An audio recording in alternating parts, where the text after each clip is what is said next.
जिस दिन आप सो कर के उठें उसी दिन ये रखिए कि बस एक ही दिन हमारे लिए ज़िंदगी का है और इस आज के दिन को हम अच्छे से अच्छा बना करके दिखाएंगे।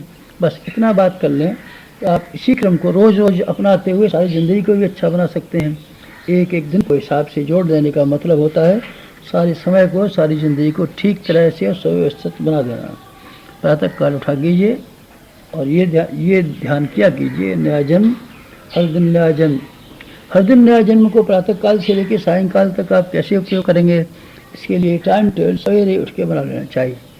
आप क्या करेंगे और कैसे करेंगे, क्यों करेंगे, क्रिया के साथ साथ में चिंतन को आप जोड़ दें। चिंतन और क्रिया को दोनों को जोड़ देते हैं तो एक समग्र बात बन जाती है।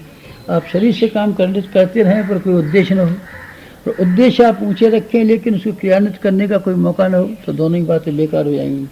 इसलिए आप सवेरे उठते ही जहाँ अपने जीवन को सराहें, जहाँ मनुष्य के जीवन पर गर्व गौरव अनुभव करें, वहाँ एक और बात साथ साथ चालू कर दें।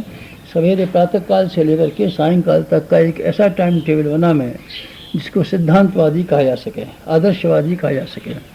इसमें भगवान की हिस्सेदारी रखिए। शरीर के लिए भी गुजारे का समय निकालिए, भगवान के लिए भी समय गुजारे का निकालिए। भगवान भी तो हिस्सेदार है, उसके लिए भी तो कुछ करना है। आपका शरीर ही सब कुछ थोड़ी है, आत्मा भी तो कुछ है, आत्मा के लिए भी तो कुछ किया जाना चाहिए। सब कुछ शरीर को ही खिलाने पिलाने के लिए आप करेंगे, ऐसा क्यों करेंगे? आत्मा का कोई वक़्त नहीं है, आत्मा की कोई इज्जत नहीं है, आत्मा का कोई मूल्य नहीं है, आत्मा से आपका कोई संबंध नहीं है। अगर है तो फिर आपको ऐसा करना पड़ेगा, उसके साथ साथ में दिनचर्या में आदर्शवादी सिद्धांतों को मिला के रखना पड़ेगा।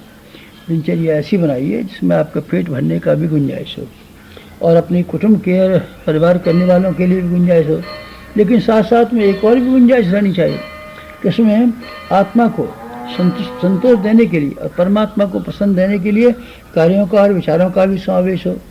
आप स्वाध्याय का दैनिक जीवन में स्थान रखिए, आप सेवा का दैनिक जीवन में स्थान रखिए, आप उपासना का दैनिक जीवन में स्थान रखिए। इन सब बातों का समन्वित जीवन का आप अभ्यास कर लें तो बस आपका सवेरे प्रातः काल वाली संध्या बंदन पूरा हो जाएगा।